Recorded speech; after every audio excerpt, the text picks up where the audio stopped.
Hello नमस्कार वीरेंद्र, हमारे channel में आपका स्वागत। हम आपको बहुत ही महत्वपूर्ण जानकारी देने वाले हैं। अतिथि शिक्षकों के नियमितीकरण को लेकर पत्र लिखा गया है पूर्व मुख्यमंत्री के द्वारा और बोला गया है कि इनका नियमितीकरण किया जाए। वर्षों से सेवा दे रहे हैं, 18 वर्ष हो गए इनको और ये नियमितीकरण के योग्य हैं और दूर दराज इलाकों में सेवा दे रहे हैं। जहाँ पर नियमित शिक्षक नहीं जाते वहाँ अतिथि शिक्षक सेवा दे रहे हैं। नियमितीकरण के योग्य इनका नियमितीकरण किया जाए और जो टीईटी की बाध्यता है वो खत्म की जाए। इसको लेकर पत्र लिखा गया पूर्व मुख्यमंत्री जी के द्वारा सीएम के लिए और अतिथि शिक्षकों के नियमितीकरण की मांग की गई, उसका मुद्दा उठाया गया। मैं पूरे विस्तार से उसके संबंध में आपको जानकारी देने वाला हूँ। क्या कहना है मुख्यमंत्री का अतिथि शिक्षकों के नियमितीकरण की मांग को लेकर, कब तक इनका भविष्य सुरक्षित होगा। आप वीडियो में बने रहें, वीडियो पूरा देखें। वीडियो अच्छा लगे तो लाइक और चैनल को सब्सक्राइब जरूर करना इसमें अपडेट पाने के लिए।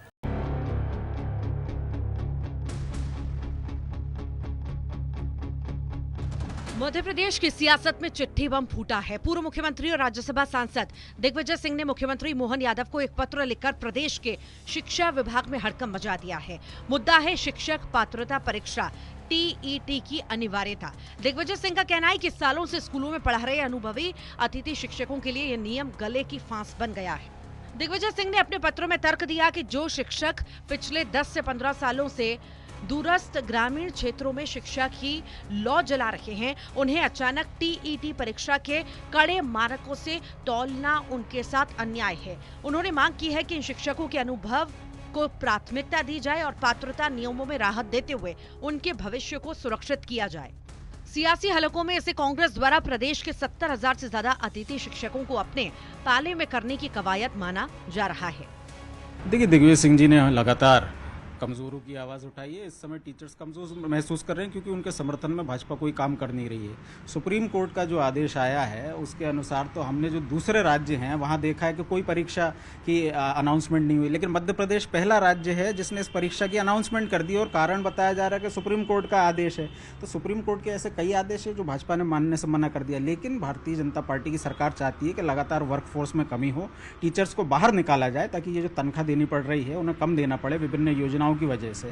तो इस कारण दिग्विजय सिंह जी ने ये पत्र लिखा है कि इस पर पुनर्विचार हो, क्योंकि ये जो टीचर्स हैं केवल पढ़ाने का काम नहीं करते, ये चुनाव का काम भी करते हैं, ये अन्य काम भी करते हैं। अभी जनगणना का काम भी इन्हें करना है। तो ये लोग बहुत मेहनत करते हैं, लेकिन कोई 10 साल काम कर चुका, कोई 15 साल काम कर चुका और इस समय उनको निकालना उनके साथ ये अमानवीय घटना है। इसलिए दिग्विजय सिंह जी ने मांग की है कि इस पर पुनर्विचार होना चाहिए। कांग्रेस के इस हमले के बाद बीजेपी ने भी मोर्चा संभाल लिया है। सरकार का रुख स्पष्ट है कि राष्ट्रीय शिक्षा नीति के तहत शिक्षा की गुणवत्ता में सुधार के लिए टीईटी अनिवार्य है। बीजेपी इसे कांग्रेस की वोट बैंक पॉलिटिक्स करार दे रही है। मध्य प्रदेश में नियमित शिक्षकों की व्यवस्था को भंग कर गुरुजी व्यवस्था, शिक्षाकर्मी व्यवस्था लागू करने वाले दिग्विजय सिंह ने प्रदेश में शिक्षकों के साथ धोखा किया।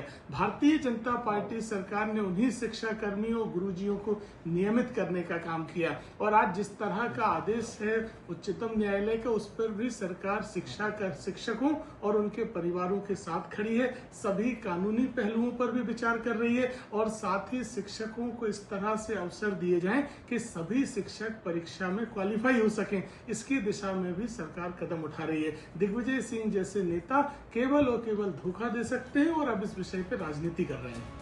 और आने वाले स्थानीय चुनावों के बीच टीईटी का यह मुद्दा एक बड़ा चुनावी मुद्दा बनता दिख रहा है और एक तरफ अनुभव की दुहाई है तो दूसरी तरफ गुणवत्ता का तर्क। अब देखना होगा कि मुख्यमंत्री डॉक्टर मोहन यादव इस पत्र का जवाब अपने काम से देते हैं या फिर कांग्रेस इस मुद्दे को सड़क पर ले जाकर सरकार की मुश्किलें बढ़ाती है।